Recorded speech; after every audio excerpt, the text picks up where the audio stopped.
ಭಾರತೀಯ ಜನತಾ ಪಾರ್ಟಿ ವ್ಯವಸ್ಥಿತವಾಗಿ ಚುನಾವಣಾ ಕಾರ್ಯತಂತ್ರಗಳನ್ನು ರೂಪಿಸ್ತಾ ಇದ್ದೇವೆ.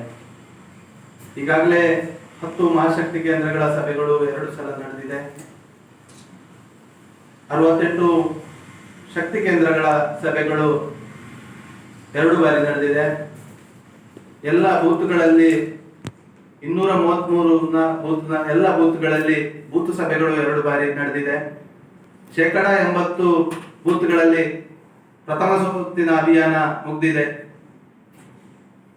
ಉಳಿದಿರ್ತಕ್ಕಂಥ ಬೂತ್ಗಳಲ್ಲಿ ಇವತ್ತಿಗೆ ಎಲ್ಲ ಬೂತ್ಗಳಲ್ಲಿ ಕಂಪ್ಲೀಟ್ ಆಗುವಂತ ಎಲ್ಲ ವಿಚಾರಗಳು ಇವತ್ತು ನಾನು ನಿಮ್ಮ ಗಮನಕ್ಕೆ ತರ್ತಾ ಇದ್ದೇನೆ. ವಿಶೇಷವಾಗಿ ನರೇಂದ್ರ ಮೋದಿ ಅವರ ಒಂದು ಜನಪ್ರಿಯತೆಯ ಅಲೆ ಮತ್ತು ಅವರು ಸರ್ಕಾರ ತಂದಿರತಕ್ಕಂಥ ಅಭಿವೃದ್ಧಿ ಇದನ್ನ ದೃಷ್ಟಿಕೋನದಿಂದ ಇವತ್ತು ಜನ ಭಾರತೀಯ ಜನತಾ ಪಾರ್ಟಿಯನ್ನ ದೊಡ್ಡ ಅಂತರದಿಂದ ಇವತ್ತು ಜನ ಬೆಂಬಲಿಸ್ತಾ ಇದ್ದಾರೆ. ವಿಶೇಷವಾಗಿ ಕಳೆದ ಬಾರಿ 45,000 ಅಂತರದ ಗೆಲುವನ್ನು ನಾವು ಸುಳ್ಯ ವಿಧಾನಸಭಾ ಕ್ಷೇತ್ರದಲ್ಲಿ ಕೊಟ್ಟಿದ್ದೇವೆ. ಇವತ್ತು ಮತದಾರರ ಒಂದು ಮನೋಭೂಮಿಕೆ, ಕಾರ್ಯಕರ್ತರ ಉತ್ಸಾಹವನ್ನು ನೋಡುವಾಗ ಈ ಲೀಡ್ ಹತ್ರ 60,000ಕ್ಕೆ ತಲುಪ್ತದೆ ಅಂತ ಹೇಳುವಂತ ವಿಶ್ವಾಸವನ್ನು ನಾನು ವ್ಯಕ್ತಪಡಿಸಲಿಕ್ಕೆ ಇಚ್ಛೆ ಪಡ್ತಾ ಇದ್ದೇನೆ. 2 ಸಲ ಅದು ಆಗಾಗ ಆ ಸಂದರ್ಭಕ್ಕೆ ಸರಿಯಾಗಿ ನಾವು ಒಂದಿಷ್ಟು ಆದಾಗ ಅದಕ್ಕೆ ಫಂಡ್ ಇರೋದಾಗ ಅದನ್ನ ಮಾಡ್ತಾ ಇದ್ರು. ಈಗ ಮೊನ್ನೆವರೆಗೆ ಒಂದು 2-3 ತಿಂಗಳವರೆಗೆ ಅದು ಬರ್ತಾ ಇತ್ತು. ಈಗ ಚುನಾವಣಾ ಸಮಯದಲ್ಲಿ ನಿಂತಿದೆ. ಒಂದು ಇಡೀ ನರೇಂದ್ರ ಮೋದಿ ಆಡಳಿತ ಬಂದ ಮೇಲೆ 10 ವರ್ಷದಲ್ಲಿ 17 ಕೋಟಿ ಕನೆಕ್ಷನ್, ಗ್ಯಾಸ್ ಕನೆಕ್ಷನ್ ಕೊಟ್ಟಿದೆ. 17 ಕೋಟಿ, ಅದರಲ್ಲಿ 9 ಕೋಟಿ ಉಜ್ವಲ ಗ್ಯಾಸ್ ಕನೆಕ್ಷನ್ ಕೊಟ್ಟಿರುವಂಥದ್ದು.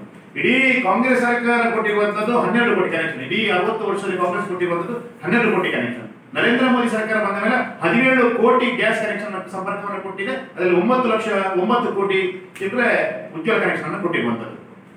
ಒಂದು ಇಡೀ ಒಂದು ಹೆಣ್ಣು ಮಗುವಿನ ಇಡೀ ಜೀವನವನ್ನೇ ಕಟ್ಟಿಕೊಡುವಂತ ಕೆಲಸ ಕಾರ್ಯಗಳನ್ನು ಮಾಡಿರುವಂತದ್ದು. ಜೊತೆಗೆ ಮಹಿಳೆಯರಿಗೆ ವಿಶೇಷವಾದಂತಹ ಕೊಡುಗೆ ಸವಲತ್ತನ್ನು ಕೊಟ್ಟಿರುವಂತದ್ದು ಉಜ್ವಲ ಗ್ಯಾಸ್ ಯೋಜನೆ ಮುಖಾಂತರವಾಗಿ. ಅದರ ಜೊತೆಗೆ ರೈತರಿಗೆ ಕಿಸಾನ್ ಸಮ್ಮಾನ್ ಯೋಜನೆ ಮುಖಾಂತರವಾಗಿ 6,000 ದುಡ್ಡು ಬರ್ತಾ ಇರುವಂತದ್ದು.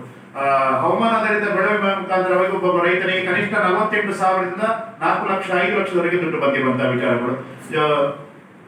ಜೊತೆಗೆ ವಿಶೇಷವಾಗಿ ಮಹಿಳೆಯರಿಗೆ ರಾಜಕೀಯ ಕ್ಷೇತ್ರಗಳಲ್ಲಿ 33% ಮೀಸಲಾತಿಯನ್ನು ಕೊಡುವ ಮುಖಾಂತರವಾಗಿ ಮಹಿಳೆಯರನ್ನ ಸಬಲೀಕರಣಗೊಳಿಸುವ ಕೆಲಸ ಕಾರ್ಯಗಳನ್ನು ಮಾಡ್ತಾರೆ. ಮೋದಿಯವರ ಯೋಜನೆಗಳು ಏನು ಅಂತ ಕೇಳಿದ್ರೆ ಮಹಿಳೆಯರನ್ನ ಸ್ವಾವಲಂಬಿಗಳನ್ನಾಗಿ ಮಾಡೋದು, ಅವರನ್ನ ಸೋಮಾರಿಗಳನ್ನಾಗಿ ಅವರಿಗೆ 1 ಲಕ್ಷ ಹೊತ್ತಿನ ಅವಶ್ಯಕತೆಗಳನ್ನು ಮಾತ್ರ ಪೂರೈಸುವ ಯೋಜನೆ ಅಲ್ಲ, ಅವರ ಜೀವಮಾನ ಇಡೀ ಅವರ ಏನೇನು ಅವಶ್ಯಕತೆಗಳಿದೆ ಎಲ್ಲವನ್ನ ಪೂರೈಸುವಂತ ಯೋಜನೆಗಳನ್ನ ಮೋದಿ ಸರ್ಕಾರ ತರ್ತಾ ಇರುವಂತದ್ದು ಮಾಡಿದೆ. ನೀವು ಹೇಳಿರುವಂತದ್ದು ಬಿರ್ಬೇರು ಕುಡ್ಲಾ ಅನ್ನೋದು ಅವರ ಹೇಳಿಕೆ ಬಗ್ಗೆ ಹೇಳುವಂಥದ್ದು.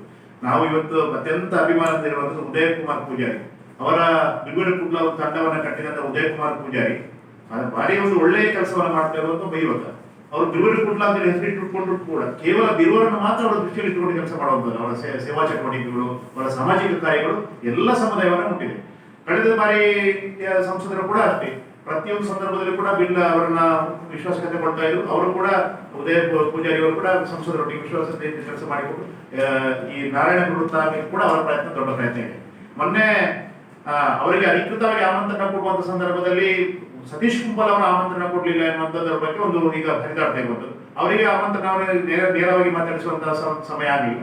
ವಿಚಾರ ಇಷ್ಟೇ, 3 ದಿನದಲ್ಲಿ ನರೇಂದ್ರ ಮೋದಿ ಅವರ ಕಾರ್ಯಕ್ರಮ ಫಿಕ್ಸ್ ಆಗಿರುವಂಥದ್ದು. ಒಮ್ಮೆ ಸಭಾ ಕಾರ್ಯಕ್ರಮ ಅಂತ ಆಯ್ತು, ಆಮೇಲೆ ಪುನಃ ಸಭಾ ಕಾರ್ಯಕ್ರಮ ಇಲ್ಲ, ಸಭಾ ಕಾರ್ಯಕ್ರಮ ಸಮಯ ಬದಲಾವಣೆ ಅಂತ ಆಯ್ತು, ಮತ್ತೆ ಸಮಯ ಬದಲಾವಣೆ ಆಗಿ ರೋಡ್ ಶೋ ಅಂತ ಆಯ್ತು. ರೋಡ್ ಶೋ 5 ಗಂಟೆಗೆ ಆಯ್ತು, 6 ಗಂಟೆ ಆಯ್ತು, 8 ಗಂಟೆಗೆ ತಲುಪಿತ್ತು. ಈ ಎಲ್ಲ ಗೊಂದಲಗಳ ಮಧ್ಯೆ ಅವರಿಗೆ ವೈಯಕ್ತಿಕವಾಗಿ ಸಂಪರ್ಕ ಮಾಡಲಿಕ್ಕೆ ಸಾಧ್ಯ ಆಗಲಿಲ್ಲ. ಆದ್ರೆ ನಮ್ಮ ಕಾರ್ಯಕರ್ತರವರನ್ನ ಮಾತಾಡಿಸುವ ಕೆಲಸವನ್ನು ಮಾಡಿದರೆ ಉದಯ ಕುಮಾರ್ ಪೂಜಾರಿ ಅವರ ಬಿರುವರು ಕುಡ್ಲಾ ತಂಡದ ಎಲ್ಲ ಸದಸ್ಯರು ಭಾಗವಹಿಸಿದ್ದಾರೆ. ಅವರು ಭಾಗವಹಿಸಲಿಲ್ಲ, ಬಾಕಿ ಎಲ್ಲ ಸದಸ್ಯರು ಅದರಲ್ಲಿ ರೋಡ್ ಶೋ ಅಂತ ಕಂಜೆಸ್ಟೆಡ್ ಭದ್ರತಾ ಸಿಬ್ಬಂದಿಯಿಂದ ಕೂಡ ಅದಕ್ಕೆ ಕೆಲವೆಲ್ಲ ಅವರಿಗೆ ಒಪ್ಪಿಗೆಗಳು ಸಿಗಬೇಕಾಗ್ತದೆ. ಹಾಗಾಗಿ ಅದನ್ನ ಆಕ್ಚುಲಿ ಇದ್ದದ್ದು ನಾವು ಅಪ್ಪನಘಟ್ಟ ವೃತ್ತದಲ್ಲಿ ಬರಬೇಕು ಅಂತ ಅನ್ನುವಂಥದ್ದು ಇತ್ತು. ಅದನ್ನು ಕೂಡ ಭದ್ರತಾ ತಂಡದವರಿಗೆ ಕಟ್ ಮಾಡಿ ಅದರಲ್ಲಿ ಮಾಡಿರುವಂಥದ್ದು. ಅದು ಬೇಡ, ಸಮಸ್ಯೆ ಆಗ್ತದೆ, ಸಿಟಿ ಸೆಂಟರ್ ಹತ್ರ ಹೋಗುವಾಗಲೂ ನಮಗೆ ಭದ್ರತೆ ದೃಷ್ಟಿಯಿಂದ ಸಮಸ್ಯೆ ಆಗ್ತದೆ ಅನ್ನೋ ದೃಷ್ಟಿಯಿಂದ ಮಾಡಿರುವಂಥದ್ದು. ಈ ನಾರಾಯಣ ಗುರುಗಳ ಪ್ರತಿಮೆಗೆ ಮಾಲಾರ್ಪಣೆ ಮಾಡುವ ಸಂದರ್ಭದಲ್ಲಿ ಕೆದಂಬಾಡಿ ರಾಮಯ್ಯ ಗೌಡರ ಪ್ರತಿಮೆ ಕಾಣಲಿಲ್ವಾ ಅಂತ ಹೇಳುವಂಥ ಪ್ರಶ್ನೆಗಳು ಕೆಲವೊಂದು ಸಾಮಾಜಿಕ ಜಾಲತಾಣದಲ್ಲಿ ಹರಿದಾಡ್ತದೆ. ಅದರ ಬಗ್ಗೆ ಈಗ ಅಂದರೆ ಜಿಲ್ಲೆಯಲ್ಲಿ ಬಿಜೆಪಿ ಹಿಂದುತ್ವ ಅಲೆಯಲ್ಲಿ ಆಗ ನರೇಂದ್ರ ಮೋದಿ ಅವರು ಪ್ರಧಾನಿ ಆಗಬೇಕು ಅಂತಿದ್ರೆ ನಮ್ಮ ಇಲ್ಲಿ ಕೂಡ ದಕ್ಷಿಣ ಕನ್ನಡ ಜಿಲ್ಲೆಯಲ್ಲಿ ಕೂಡ ಬಿಜೆಪಿ ಅಭ್ಯರ್ಥಿಯಾಗಿ ಸ್ಪರ್ಧೆ ಮಾಡ್ತಾ ಇರುವಂತ ಕ್ಯಾಪ್ಟನ್ ಬ್ರಿಜೇಶ್ ಚೌಟ ಅವರು ಗೆಲ್ಲೇಬೇಕಾಗಿರುವಂತದ್ದು. ಒಬ್ಬ ನಿವೃತ್ತ ಸೈನಿಕ, ಒಬ್ಬ ಶಿಸ್ತಿನ ಸಿಪಾಯಿ, ಮತ್ತೆ ಯುವಕ ಮತ್ತು ವಿದ್ಯಾವಂತ, ಹಾಗಾಗಿ ಪ್ರಜ್ಞಾವಂತ. ಇಲ್ಲಿ ಮುಂದಿನ ದಿನಗಳಲ್ಲಿ ಅಭಿವೃದ್ಧಿ ಜೊತೆಗೆ ಇಂಥ ಹೆಣ್ಮಕ್ಳಿಗೆ ಆಗಿರುವಂತ ಅನ್ಯಾಯಕ್ಕೆ ನ್ಯಾಯವನ್ನು ಕೊಡಿಸುವಂತ ಕೆಲಸ ಕಾರ್ಯಗಳನ್ನು ಖಂಡಿತವಾಗಿ ಸನ್ಮಾನ್ಯ ಬ್ರಿಜೇಶ್ ಚೌಟ ಅವರು ಮಾಡ್ತಾರೆ. ಹಾಗಾಗಿ ಅವರನ್ನ ಬೆಂಬಲಿಸಬೇಕು ಅಂತ ವಿನಂತಿಯನ್ನು ಮಾಡಿಕೊಳ್ತಾ ಇದ್ದೇವೆ.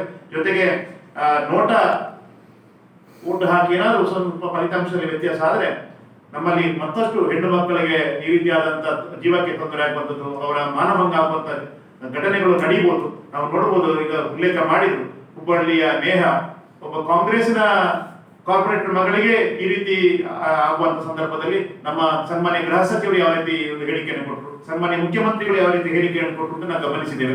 ಅಲ್ಲಿ ಆ ಜಿಹಾದಿಗೆ ಅವರಿಗೆ ಪಾರ್ಟಿ ಮುಖ್ಯ ಅಲ್ಲ, ಅವನಿಗೆ ಹಿಂದೂ ಹೆಣ್ಣು ಮಕ್ಕಳು ಮುಖ್ಯ ಎನ್ನುವುದನ್ನು ನಾವು ಸಾಬೀತು ಮಾಡಿದ್ದಾರೆ ಆ ಜಿಹಾದಿ, ಅಲ್ಲಿ ಹುಬ್ಬಳ್ಳಿಯ ಜಿಹಾದಿ. ಹಾಗಾಗಿ ಇವರು ಸಿದ್ದರಾಮಯ್ಯ ಅವರು ಹೇಳಿಕೆ ಕೊಟ್ಟಿರೋದು ಏನು ಅಂತ ಕೇಳಿದ್ರೆ ಅದೇನೋ ಅವರ ವೈಯಕ್ತಿಕ ವಿಚಾರ ಇರ್ಬೋದು. ಹಾಗಾಗಿ ಏನೋ ಸಣ್ಣ ಪುಟ್ಟ ಕೊಲೆ ಆಗಿದೆ, ನಮ್ಮಲ್ಲಿ ಕಾನೂನು ಸುವ್ಯವಸ್ಥೆ ಹದಗೆಟ್ಟಿಲ್ಲ ಅಂತ ಹೇಳಿದ್ರು. ಏನು ವೈಯಕ್ತಿಕ ಅಂತ ಒಂದು ಹೆಣ್ಣು ಮಗುವನ್ನ ಅಂತ ಒಂದು ಕಾರ್ಪೊರೇಟ್ ಅವಮಾನ ಮಾಡುವಂತದ್ದ. ಇದೇ ಪರಮೇಶ್ವರ್ ಅವರು ಹೇಳ್ತಾರೆ ಅದೇನಿಲ್ಲ, ನವಜಯದ ಏನಿಲ್ಲ, ಏನೋ ಪ್ರೀತಿ ಮಾಡ್ತಾ ಇದ್ರಂತೆ, ಅವಳು ದೂರ ಹೋಗ್ತಾ ಇದ್ದಾಳಂತೆ, ಹಾಗಾಗಿ ಚುಚ್ಚಿ ಬಿಟ್ಟಾರಂತೆ ಅಂತ ಹೇಳಿ. ಚುಚ್ಚಿದ್ರು ಕಡಿದ್ರು ಆ ತಂದೆ ತಾಯಿಗೆ ಹೆಣ್ಣು ಮಗಳು ಹೋದಿ ಆ ಹೆಣ್ಣು ಮಗುವಿನ ಕೊಲೆ ಆಗಿರುವಂತದ್ದು ಸಹಜ. ಸತ್ತ ಮೇಲೆ ಕೂಡ ಆ ರೀತಿ ಹೆಣ್ಣು ಮಗುವಿನ ಮೇಲೆ ಅಪವಾದ ಹಾಕುವಂತ ಒಂದು ಅಂತ ಮಾನಸಿಕತೆ ಯಾಕೆ ಅಂತ ನಾವು ಪ್ರಶ್ನೆ ಮಾಡ್ತೇವೆ. ಹಾಗೆ ಒಂದು ವರ್ಗವನ್ನು ಓಲೈಸುವಂತ ಆ ಒಂದು ದೃಷ್ಟಿಕೋನದಿಂದ ಹೀಗೆ ಆ ಹೆಣ್ಣು ಮಗುವನ್ನ ಅವಮಾನ ಮಾಡುವಂತ ಕೆಲಸವನ್ನ ಮಾಡ್ತಾ ಇದ್ದಾರೆ ಕಾಂಗ್ರೆಸ್ ಸರ್ಕಾರ. ಒಟ್ಟು ಕಳೆದ ನಿನ್ನೆ ಒಂದೇ ದಿನ 6 ಕೊಲೆಗಳು ಆಗಿರುವಂತದ್ದು. ಮತ್ತು ಸಿದ್ದರಾಮಯ್ಯ ಹೇಳ್ತಾರೆ ನಮ್ಮಲ್ಲಿ ಕಾನೂನು ಸುವ್ಯವಸ್ಥೆ ಸರಿಯಾಗಿದೆ, ಸುವ್ಯವಸ್ಥೆಗೆ ಹದಗೆಡಲಿಲ್ಲ ಅಂತೇಳಿ. ಇಡೀ ಕಾನೂನು ಸುವ್ಯವಸ್ಥೆ ಹದಗೆಡ್ತಾ ಇದೆ. ಮುಂದಿನ ದಿನಗಳಲ್ಲಿ ಏನಾದರೂ ಬಿಜೆಪಿಗೆ ಬರುವಂತ ಫಲಿತಾಂಶದಲ್ಲಿ ವ್ಯತ್ಯಾಸ ಆದ್ರೆ ಇದಕ್ಕಿಂತ ದೊಡ್ಡ ಗಂಡಾಂತರವನ್ನು ನಾವು ಎದುರಿಸಬೇಕಾಗಿತ್ತು. ಹಾಗಾಗಿ ಎಲ್ಲ ಮತದಾರರನ್ನು ವಿನಂತಿಯನ್ನು ಮಾಡಿಕೊಳ್ಳುವುದು, ಯಾರು ನೋಟಾಕ್ಕೆ ಮತದಾನ ಮಾಡಬೇಡಿ. ಬಿಜೆಪಿಯ ಅಭ್ಯರ್ಥಿ ಬ್ರಿಜೇಶ್ ಚೌಟ ಅವರಿಗೆ ಮತದಾನ ಮಾಡುವ ಮುಖಾಂತರವಾಗಿ ಬಿಜೆಪಿ ಅಭ್ಯರ್ಥಿಯನ್ನು ಗೆಲ್ಲಿಸಬೇಕು ಅಂತ ಈ ಸಂದರ್ಭದಲ್ಲಿ ನಮ್ಮ ಮೂಲಕ. ಹಾಗಾಗಿ ಇದನ್ನ ಮತ್ತೆ ಸರಿಪಡಿಸಲಿಕ್ಕೆ ಸರ್ಕಾರಕ್ಕೆ ಎಕ್ವಿಟಲ್ ಕಮಿಟಿ ಮುಂದೆ ಇದನ್ನ ಇಡ್ಲಿಕ್ಕೆ ಅವಕಾಶ ಇದನ್ನ ಇಡಬೇಕು ಅಂತೇಳಿ ಆದೇಶವನ್ನು ಮಾಡ್ತದೆ. ಆದ್ರೆ ಮಾನ್ಯ ಸಿದ್ದರಾಮಯ್ಯ ಸರ್ಕಾರ ಎಕ್ವಿಟಲ್ ಕಮಿಟಿಗೆ ಈ ಕೇಸನ್ನ ಇಡ್ಲಿಕ್ಕೆ ಹೋಗುದೇ ಇಲ್ಲ. ಒಂದ್ಸರಿ ಪತ್ರಕರ್ತರು ಪ್ರಶ್ನೆ ಮಾಡಿದಾಗ ಓ ಹೌದಾ ಅಂತ ಕಮಿಟಿ ಇದೆಯಾ ನೋಡ ನಾನು ತಿಳ್ಕೊಂಡು ಹೇಳ್ತೇನೆ ಅನ್ನೋ ಉತ್ತರವನ್ನು ಕೊಟ್ಟಿದ್ದಾರೆ. ಇದು ದಾಖಲಾಗಿರೋದು ಮಾಧ್ಯಮದ ಸ್ನೇಹಿತರ ಮುಂದೆ ಹೇಳಿರುವಂತದ್ದು. ಇದೇ ವಸಂತ ಬಂಗೇರ್ ಅವರು ಕೊನೆಯಾದ ಸಂದರ್ಭದಲ್ಲಿ ಇವರು ಪ್ರಶ್ನೆ ಮಾಡಬೇಕಿದ್ದ ಅಂತ ಅಧಿಕಾರಿಗಳನ್ನ, ಸ್ಯಾಂಪಲ್ ಅನ್ನ ಲ್ಯಾಬ್ಗೆ ಇಂತಿಷ್ಟು ಗಂಟೆಗಳಿಗೆ ಕಳಿಸಿಕೊಡ್ಬೇಕು ಅಂತಿದ್ದಾಗ ಅದನ್ನ ಡಿಲೇ ಮಾಡಿ ಕಳಿಸಿದ್ರು. 48 ಗಂಟೆ 50 ಗಂಟೆ ಡಿಲೇ ಮಾಡಿ ಕಳಿಸಿದ್ರು. ಆಗ ಸರಿಯಾದ ಫಲಿತಾಂಶ ಬರಲಿಲ್ಲ. ಆಗ ಇದೇ ವಸಂತ ಬಂಗೇರ್ ಅವರು ಅಧಿಕಾರಿಗಳನ್ನು ಪ್ರಶ್ನೆ ಮಾಡಬೇಕಿತ್ತಲ್ಲ, ಅಲ್ಲಿ SI ಇರ್ಬೋದು, ಡಾಕ್ಟರ್ ಯಾಕೆ ನೀವು ಮಾಡಿಲ್ಲ ಅಂತ ಪ್ರಶ್ನೆ ಮಾಡಬೇಕಿತ್ತು. ಇಲ್ಲಿಯೂ ಪ್ರಶ್ನೆ ಮಾಡಲಿಲ್ಲ. ಹಾಗಿದ್ರೆ ಇವರು ಕೂಡ ಅದರಲ್ಲಿ ಅವರ ನಿಲುವು ಏನು ಅಂತ ನಾವು ಇಲ್ಲಿ ಪ್ರಶ್ನೆ ಮಾಡ್ತೇವೆ. ಇನ್ನೊಂದು ವಸಂತ ಬಂಗೇರ್ ಅವರು ಮಾಧ್ಯಮದ ಮುಂದೆ ಮತ್ತು ಭಾಷಣದಲ್ಲಿ ಹೇಳಿದರು, ನನ್ನಲ್ಲಿ ಸಾಕ್ಷಿಗಳಿದ್ದಾವೆ ಸೌಜನ್ಯ ಕೊಲೆ ಪ್ರಕರಣಕ್ಕೆ ಸಂಬಂಧಪಟ್ಟ ಹಾಗೆ, ನಾನೆಲ್ಲರೂ ಬಾಯಿ ಬಿಟ್ಟರೆ ನನ್ನ ಜೀವಕ್ಕೆ ಅಪಾಯ ಇದೆ ಅಂತ ಹೇಳ್ತಾರೆ. ಹಾಗಿದ್ರೆ ಇದೇ ಮಹೇಶ್ ತಿಮ್ಮರಡಿ ಅವರಿಗೆ ಇಲ್ಲಿ ಪ್ರಸ್ತಾಪ ಮಾಡೋದಿಲ್ಲ ಯಾವುದೇ ಪತ್ರಿಕಾಗೋಷ್ಠಿಯಲ್ಲಿ. ಸಾಕ್ಷಿ ಇದ್ದರೆ ಅದನ್ನು ಕೊಡದೇ ಇರುವುದು ದೊಡ್ಡ ಅಪರಾಧ. ಅದನ್ನು ಯಾಕೆ ಮಹೇಶ್ ಶೆಟ್ಟಿ ಪ್ರಶ್ನೆ ಮಾಡ್ತಾ ಇಲ್ಲ? ಅಥವಾ ಮಹೇಶ್ ಶೆಟ್ಟಿ ಅವರು ಹೀಗೆ ಹೋರಾಟ ಮಾಡುವ ಜೊತೆಗೆ ಸೌಜನ್ಯ ಅವರ ಕುಟುಂಬದವರು ಕರ್ಕೊಂಡೋಗಿ ವಸಂತ ಬಂಗೇರ್ ಅವರ ಮನೆಯಲ್ಲಿ ಕೂತು ಅವರ ಮನವೊಲಿಸಿ ನೀವು ಕೋರ್ಟಿಗೆ ಸಾಕ್ಷಿಯನ್ನು ಕೊಡಿ ಸ್ವಾಮೀಜಿ ಅವರನ್ನು ಮನವೊಲಿಸಬೇಕಿತ್ತು, ಅದು ಅವರನ್ನು ಒತ್ತಾಯ ಮಾಡಬೇಕಿತ್ತಲ್ಲ, ಯಾಕೆ ಮಾಡ್ತಾ ಇಲ್ಲ? ಹಾಗೆ ಒಂದು ವೇಳೆ ಸಾಕ್ಷಿ ಸಿಕ್ಕಿದ್ರೆ ಇವರ ಹೋರಾಟ ನಿಂತು ಹೋಗ್ತದೆ. ಇವರ ಹೋರಾಟ ಏನು ಅಂತ ಕೇಳಿದ್ರೆ ಕೇವಲ ಸೌಜನ್ಯನ ಬಗ್ಗೆ ಕಾಳಜಿ ಒಂದಷ್ಟು ಇದ್ರೆ ಅವರ ಹೋರಾಟ ಬಿಜೆಪಿ ವಿರುದ್ಧ ಹೋರಾಟ ಎನ್ನುವುದು ನಾವಿಲ್ಲಿ ಒಂದಷ್ಟು ಸಂಶಯ ಬರುವ ರೀತಿಯಲ್ಲಿ ಇದೆ. ಒಂದು ಸಂದರ್ಭದಲ್ಲಿ ಮಹೇಶ್ ಶೆಟ್ಟಿ ತಿಮ್ಮರಡಿ ಅವರು ಕೂಡ ಈ ಸೌಜನ್ಯ ಹೋರಾಟ ಪ್ರಾರಂಭ ಕೊಲೆ ಆಗೋದಕ್ಕಿಂತ ಮೊದಲೇ ಅವರು ಬಿಜೆಪಿಯ ವಿರುದ್ಧ ಒಂದಷ್ಟು ಪಕ್ಷೇತರಾಗಿ ನಿಂತವರು. 2008ರ ಅಲ್ಲಿಯ ವಿಧಾನಸಭಾ ಚುನಾವಣೆಯಲ್ಲಿ ಅವರು ಸ್ಪರ್ಧೆ ಮಾಡಿದ್ರು ಪಕ್ಷೇತರರಾಗಿ. ಬಿಜೆಪಿಯಲ್ಲಿ ಸೀಟಿ ಕೇಳಿದ್ರು, ಸಿಗ್ಲಿಲ್ಲ. ಅದಕ್ಕಿಂತ ಮೊದಲು ಬಿಜೆಪಿಯ ಅಲ್ಲಿಯ ಕ್ಷೇತ್ರದ ಅಧ್ಯಕ್ಷ ಆಗಬೇಕು ಅಂತೇಳಿ ಬೇಡಿಕೆ ನಿಟ್ಟರು. ಅಲ್ಲಿ ಅದಕ್ಕೆ ಸಹಮತ ಸಿಗದೇ ಇರುವ ಕಾರಣ ಅವರಿಗೆ ಅದಕ್ಕೆ ಅಧ್ಯಕ್ಷ ಹುದ್ದೆ ಸಿಗಲಿಲ್ಲ. ಆಗ ಅವರಿಗೆ ಎರವೆಲ್ಲ ಹಾಕಿದ್ದೆಲ್ಲ ಅದು ದಾಖಲೆ ಆಗಿರುವಂತದ್ದು.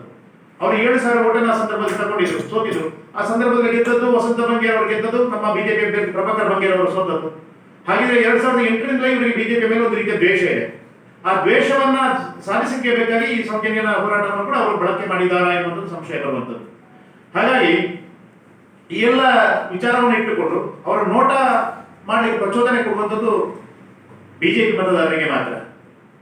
ಹಾಗಾಗಿ ಇದೇ ವಸಂತ ಬಂಗೇರ್ ಅವರು ಅಷ್ಟು ಕಾಳಜಿ ಇದ್ದಿದ್ರೆ, ಅವರ ಹತ್ರ ಸಾಕ್ಷಿ ಇದ್ದಿದ್ರೆ, ನಾನು ಕೋರ್ಟಿಗೆ ಸಾಕ್ಷಿಯನ್ನು ಕೊಡುವಂಥದ್ದು ಮತ್ತು ಸರ್ಕಾರದಿಂದ ಅವರ ಭದ್ರತೆಯನ್ನು ಕೇಳುವಂಥದ್ದು. ಇಲ್ಲಾಂದ್ರೆ ಅಷ್ಟು ಕಾಲ ಇದು ನನ್ನ ಜೀವನಕ್ಕೆ ರಿಸ್ಕ್ ಆದ್ರೂ ತೊಂದರೆ ಇಲ್ಲ, ನಾನು ಸಾಕ್ಷಿಯನ್ನು ಕೊಡ್ತೇನೆ, ಸಾಕ್ಷಿಯನ್ನು ಕೊಡಬಹುದಿತ್ತಲ್ಲ. ಈ ಒಂದು ಪ್ರಶ್ನೆ ನಾನು ಈ ಸಂದರ್ಭದಲ್ಲಿ ಮಾಡ್ತಾ ಇದ್ದೇನೆ. ವಸಂತ ಬಂಗೇರವರ ಹತ್ರ ಸಾಕ್ಷಿ ಇದ್ರೆ ತಕ್ಷಣ ಕೋರ್ಟಿಗೆ ಕೊಡಬೇಕು, ಸೌಜನ್ಯರಿಗೆ ಆ ಮುಖಾಂತರವಾಗಿ ನ್ಯಾಯ ಸಿಗಬೇಕು ಎನ್ನುವಂತ ಆಗ್ರಹವನ್ನು ಮತ್ತು ನಾನು ಮನವಿಯನ್ನು ಸನ್ಮಾನ್ಯ ವಸಂತ ಬಂಗೇರವರಿಗೆ ಮಾಡ್ತೇನೆ. ಮತ್ತು ಎಲ್ಲ ನೋಟ ಮತದಾನ ಮಾಡಬೇಕು ಎನ್ನುವಂತ ಈ ಹೇಳಿಕೆಗೆ ಯಾರು ಮತದಾರರು ಅದಕ್ಕೆ ಬಲಿಯಾಗಬಾರದು. ನೋಟದಿಂದ ಇವತ್ತು ಪರಿಹಾರ ಸಿಗಲಿಕ್ಕೆ ಸಾಧ್ಯತೆ ಇಲ್ಲ. ಮುಂದಿನ ದಿನಗಳಲ್ಲಿ ಈ ರೀತಿಯಾದ ಕಾನೂನಾತ್ಮಕ ಹೋರಾಟದಿಂದ ಮಾತ್ರ ಸೌಜನ್ಯರ ಕೊಲೆಗೆ ನ್ಯಾಯ ಸಿಗಲಿಕ್ಕೆ ಸಾಧ್ಯ ಇರುವಂತದ್ದು. ಹಾಗಾಗಿ ಯಾರು ಕೂಡ ನೋಟದ ಈ ಒಂದು ಬೇಡಿಕೆಗೆ ಅಥವಾ ನೋಟದ ಈ ಒಂದು ಗೊಂದಲವಾದಂತಹ ಈ ಷಡ್ಯಂತ್ರಕ್ಕೆ ಬಲಿಯಾಗಬಾರದು. ಇವತ್ತು ಈ ದೇಶದ ಜನರಿಗೆ ಬೇಕು ಅಂತೇಳಿ ಕಾಂಗ್ರೆಸ್ ಗೊಂದಲವನ್ನು ಸೃಷ್ಟಿ ಮಾಡುವಂತೆ ಕೆಲಸ ಕಾರ್ಯಗಳನ್ನ ಮಾಡ್ತಾ ಇದೆ. ಒಂದಷ್ಟು ಜಾತಿಯ ವಿಚಾರಗಳನ್ನ ತರುವಂಥದ್ದು, ಆಮೇಲೆ ವಿಶೇಷವಾಗಿ ನೋಟ ಮತದಾನ ಮಾಡಬೇಕು ಎನ್ನುವುದನ್ನ ಕಾಂಗ್ರೆಸ್ ಪರೋಕ್ಷವಾಗಿ ಆ ಒಂದು ಕೆಲಸ ಕಾರ್ಯಗಳನ್ನ ಮಾಡ್ತಾ ಇದೆ. ಅದರ ಬಗ್ಗೆ ಯಾವುದೇ ಮತದಾರರು ಯಾವುದೇ ಗೊಂದಲಕ್ಕೆ ಒಳಗಾಗಬಾರದು ಎನ್ನುವಂಥದ್ದು ನಮ್ಮ ವಿನಂತಿ. ವಿಚಾರ ಎಲ್ಲರಿಗೂ ಗೊತ್ತಿರುವಂಥದ್ದು, ಕುಮಾರಿ ಸೌಜನ್ಯ ಅವರ ಕೊಲೆಗೆ ನ್ಯಾಯ ಸಿಗಬೇಕು ಎನ್ನುವಂಥ ದೃಷ್ಟಿಯನ್ನು ಇಟ್ಟುಕೊಂಡು, ಆ ಉದ್ದೇಶವನ್ನು ಇಟ್ಟುಕೊಂಡು ನೋಟ ಅಭಿಯಾನ ಆಗ್ತಾ ಇರುವಂಥದ್ದು. ಕುಮಾರಿ ಸೌಜನ್ಯ ಅವರ ಕೊಲೆಗೆ ನ್ಯಾಯ ಸಿಗಲೇಬೇಕು, ಅಪರಾಧಿ ಎಷ್ಟೇ ದೊಡ್ಡವರಾದರೂ ಕೂಡ ಅವರ ಶಿಕ್ಷೆ ಅನುಭವಿಸಲೇಬೇಕು ಎನ್ನುವಂಥದ್ದು ಬಿಜೆಪಿಯ ನಿಲುವು ಕೂಡ. ಬಿಜೆಪಿ ಅದಕ್ಕೆ ಹೋರಾಟವನ್ನ ಮಾಡಿದೆ. ನಾವು ಈ ಭಾಗದ ಪ್ರಮುಖರು, ನಾವು ಕೂಡ ಹೋರಾಟದಲ್ಲಿ ಪ್ರತಿಭಟನೆಯಲ್ಲಿ ಭಾಗವಹಿಸಿದವರಿದ್ದೇವೆ. ಹಾಗಂತೇಳಿ ನೋಟದಿಂದ ನ್ಯಾಯ ಸಿಗ್ತದೆ ಅಂತ ಕೇಳಿದ್ರೆ ಅದು ಪ್ರಶ್ನಾರ್ಥಕ ಚಿಹ್ನೆ. ಸನ್ಮಾನ್ಯ ಮಹೇಶ್ ಶೆಟ್ಟಿ ತಿಮ್ಮರೋಡಿ ಅವರು ಈ ಬಗ್ಗೆ ಒಂದು ದೊಡ್ಡ ಹೋರಾಟವನ್ನು ಕೈಗೆತ್ತಿಕೊಂಡಿದ್ದಾರೆ. ಅವರ ಬಗ್ಗೆ ಅಭಿಮಾನ ಇದೆ, ಅವರ ಕಾಳಜಿಯ ಬಗ್ಗೆ ನಮಗೆ ಬಹಳ ಅಭಿಮಾನ ಇದೆ. ಒಂದು ಹೆಣ್ಣು ಮಗುವಿನ ಸಾವಿನ ಬಗ್ಗೆ ಅವರು ಹೋರಾಟ ಮಾಡುವಂಥದ್ದು ಸಹಜ ಮತ್ತು ಅದೊಂದು ಒಳ್ಳೆಯ ಕಾರ್ಯ. ಅದರ ಬಗ್ಗೆ ಅಭಿಮಾನ ನಮಗೆ ಇದ್ದೇ ಇದೆ. ಅವರ ಹೋರಾಟಕ್ಕೆ ಕೂಡ ನಾವು ಬೇರೆ ಬೇರೆ ಕಡೆಗಳಲ್ಲಿ ಸಾಥನ್ನು ನೀಡಿದ್ದೇವೆ. ಆದ್ರೆ ಇವತ್ತು ಅವರು ಸೌಜನ್ಯರಿಗೆ ನ್ಯಾಯ ಸಿಗಬೇಕು ಅಂದಿದ್ರೆ ನೋಟಕ್ಕೆ ಓಟ್ ಹಾಕಬೇಕು ಎನ್ನುವಂಥ ಪತ್ರಿಕಾಗೋಷ್ಠಿಯನ್ನು ಮಾಡಿದ್ದಾರೆ, ಅಥವಾ ಅಲ್ಲಿ ಅದನ್ನ ಅಭಿಯಾನವನ್ನು ಮಾಡ್ತಾ ಇದ್ದಾರೆ. ಆದ್ರೆ ಅವರ ಆ ನಡೆಯನ್ನು ಗಮನಿಸುವಾಗ ಅಲ್ಲಿ ಒಂದಷ್ಟು ನಮಗೆ ಸಂಶಯ ಕಾಣ್ತಾ ಇದೆ. ಅವರ ನೋಟ ಯಾರನ್ನ ದೃಷ್ಟಿಯಲ್ಲಿಟ್ಟುಕೊಂಡು ನೀವು ಹೋರಾಟವನ್ನ ಮಾಡ್ತಾ ಇದ್ದಾರೆ ಎನ್ನುವಂಥದ್ದು. ಅವರ ಭಾಷಣವನ್ನ, ಹೇಳಿಕೆಯನ್ನ, ಪತ್ರಿಕಾಗೋಷ್ಠಿಯನ್ನು ಗಮನಿಸಿದಾಗ ಅವರ ನೇರ ಟಾರ್ಗೆಟ್ ಇರುವಂತದ್ದು ಇವತ್ತು ಬಿಜೆಪಿಯನ್ನು ಟಾರ್ಗೆಟ್ ಮಾಡುವ ರೀತಿಯಲ್ಲಿ ಅವರ ಹೇಳಿಕೆಗಳು ಬರ್ತಾ ಇರುವಂತದ್ದು ನಮಗೆ ಸಂಶಯಕ್ಕೆ ಕಾರಣ ಆಗಿರುವಂತದ್ದು. ಅವರು ಇಲ್ಲಿ ಕೂಡ ಕಾಂಗ್ರೆಸ್ ಅನ್ನ ಜಾಸ್ತಿ ಉಲ್ಲೇಖ ಮಾಡುವುದಿಲ್ಲ. ಪ್ರಥಮ ಒಂದು ಸಾಲಿನಲ್ಲಿ ಹೇಳ್ತಾರೆ ಕಾಂಗ್ರೆಸ್ ಮತ್ತೆ ಬಿಜೆಪಿ ಎರಡು ರಾಜಕೀಯ ಪಾರ್ಟಿಗಳು ನ್ಯಾಯ ಕೊಡಲಿಲ್ಲ ಅಂತ ಹೇಳ್ತಾರೆ, ಅಲ್ಲಿಗೆ ಅದನ್ನು ಬಿಡ್ತಾರೆ. ಮತ್ತೆ ಬಿಜೆಪಿಯನ್ನು ಮಾತ್ರ ಟಾರ್ಗೆಟ್ ಮಾಡಿಕೊಂಡು ನ್ಯಾಯ ಸಿಗದೇ ಇರುವುದಕ್ಕೆ ಬಿಜೆಪಿ ಮಾತ್ರ ಕಾರಣ, ಕೊಲೆಗೆ ಬಿಜೆಪಿ ಮಾತ್ರ ಕಾರಣ ಎಂಬ ರೀತಿಯಲ್ಲಿ ಅದನ್ನ ಹೇಳುತ್ತಾ ನೋಟ ಮಾಡುವವರು ಬಿಜೆಪಿಗೆ ಓಟು ಹಾಕುವವರು ನೋಟಕ್ಕೆ ಓಟು ಹಾಕಿ ಎನ್ನುವುದನ್ನು ಪರೋಕ್ಷವಾಗಿ ಹೇಳುವುದನ್ನು ಮಾಡ್ತಾ ಇದ್ದಾರೆ. ಮತ್ತು ಅವರ ಒಟ್ಟು ಸಂಘಟನೆಗಳು ಫೋನ್ ಮಾಡಿಕೊಂಡು ಬಿಜೆಪಿ ಮತದಾರರಿಗೆ ಫೋನ್ ಮಾಡಿಕೊಂಡು ನೀವು ನೋಟ ಓಟು ಹಾಕಬೇಕು ಅಂತೇಳಿ ಅವರು ಹೇಳ್ತಾ ಇದ್ದಾರೆ. ನಾನು ಒಂದು ಸಣ್ಣ ಪ್ರಶ್ನೆಯನ್ನ ವಿಚಾರವನ್ನು ನಮ್ಮ ಮುಂದೆ ಇಡ್ಲಿಕ್ಕೆ ಬಯಸ್ತೇನೆ. ಕುಮಾರಿ ಸೌಜನ್ಯನ ಕೊಲೆ ಆಗುವಂತ ಸಂದರ್ಭದಲ್ಲಿ ಶಾಸಕರಾಗಿದ್ದವರು ವಸಂತ ಬಂಗೇರ, ಸನ್ಮಾನ್ಯ ವಸಂತ ಬಂಗೇರ ಅವರು. ವಸಂತ ಬಂಗೇರ ಅಂತ ಹೇಳಿದ್ರೆ ಅವರು ಬಹಳ ಒಂದು ಉಗ್ರವಾಗಿ ಹೋರಾಟ ಮಾಡುವವರು, ಭ್ರಷ್ಟಾಚಾರದ ವಿರುದ್ಧ ಗಟ್ಟಿಯಾಗಿ ಮಾತಾಡುವವರು, ಯಾವುದೇ ಅಧಿಕಾರಿಗಳನ್ನು ದಬಾಯಿಸಿ ಮಾತಾಡುವವರು. ನಾನು ಹೇಳುವಂತದ್ದು, ಅವರು ಇಲ್ಲಿ ಕೂಡ ಮಹೇಶ್ ತಿಮ್ಮರೋಡಿ ಅವರ ಹೆಸರನ್ನು ಉಲ್ಲೇಖವೇ ಮಾಡುವುದಿಲ್ಲ. ಆಮೇಲೆ ಕೊಲೆ ಆದಮೇಲೆ ನಿರಂತರವಾಗಿ 7 ವರ್ಷಗಳ ಕಾಲ ಅಲ್ಲಿ ಶಾಸಕರಾಗಿ ಇದ್ರು. ಇವತ್ತು ಸಿಬಿಐ ವಿಶೇಷ ನ್ಯಾಯಾಲಯ ಸಂತೋಷ್ ಅವರನ್ನ ನಿರಪರಾಧಿ ಅಂತೇಳಿ ಬಿಡುಗಡೆ ಮಾಡುವಂತ ಸಂದರ್ಭದಲ್ಲಿ ಅದರ ಆದೇಶದಲ್ಲಿ ಉಲ್ಲೇಖ ಮಾಡಿದ್ದಾರೆ. ಇದರಲ್ಲಿ ಅಧಿಕಾರಿ ಮಾಡಬೇಕು ಅಂತ ನಾನು ಕಾಂಗ್ರೆಸ್ನಲ್ಲಿರತಕ್ಕಂಥ ಹಿಂದೂಗಳಿಗೆ ನಾನು ಮನವಿ ಮಾಡಲಿಕ್ಕೆ ಇಚ್ಛೆ ಪಡ್ತಾ ಇದ್ದೇನೆ. ವಿಶೇಷವಾಗಿ ಇವತ್ತು ನಾಳೆ 21ನೇ ತಾರೀಕು ಸುಳ್ಯ ವಿಧಾನಸಭಾ ಕ್ಷೇತ್ರದ 233 ಬೂತ್ಗಳಲ್ಲಿ ವಿಶೇಷವಾದಂತ ಒಂದು ಅಭಿಯಾನ ನಡೀತಾ ಇದೆ.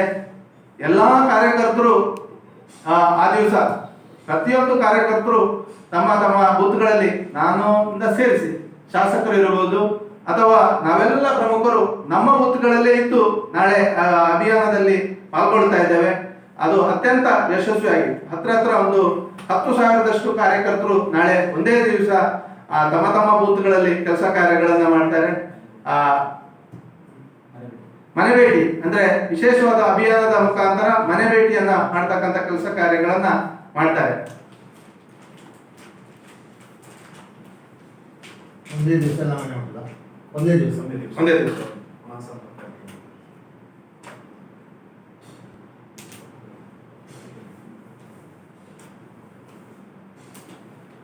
ಒಂದು ಮಿಂಚಿನ ಪ್ರವಾಸವನ್ನ ಮಾಡಿದ್ದಾರೆ. ಎಲ್ಲ ಶಕ್ತಿ ಕೇಂದ್ರಗಳಲ್ಲಿ ಮತ್ತು ಮಹಾಶಕ್ತಿ ಕೇಂದ್ರಗಳಲ್ಲಿ ದೊಡ್ಡ ಕಾರ್ಯಕರ್ತರ ಪಡೆ ಸೇರಿರುವಂತದನ್ನ ನಾವು ಕಂಡಿದ್ದೇವೆ.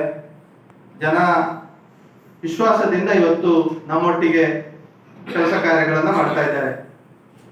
ಇವತ್ತು ಕಾಂಗ್ರೆಸ್ ಇವತ್ತು ನರೇಂದ್ರ ಮೋದಿ ಅವರ ಒಂದು ಜನಪ್ರಿಯತೆಯನ್ನ ನೋಡಿ ಹತಾಶರಾಗಿರುವಂತದನ್ನ ನಾವು ಕಂಡಿದ್ದೇವೆ. ವಿಶೇಷವಾಗಿ 5-6 ಕೊಲೆಗಳು ಇವತ್ತು ಒಂದು ರೀತಿಯ ದೌರ್ಜನ್ಯ ಕಾಂಗ್ರೆಸ್ನವರಿಂದ ಆಗ್ತಾ ಇದೆ.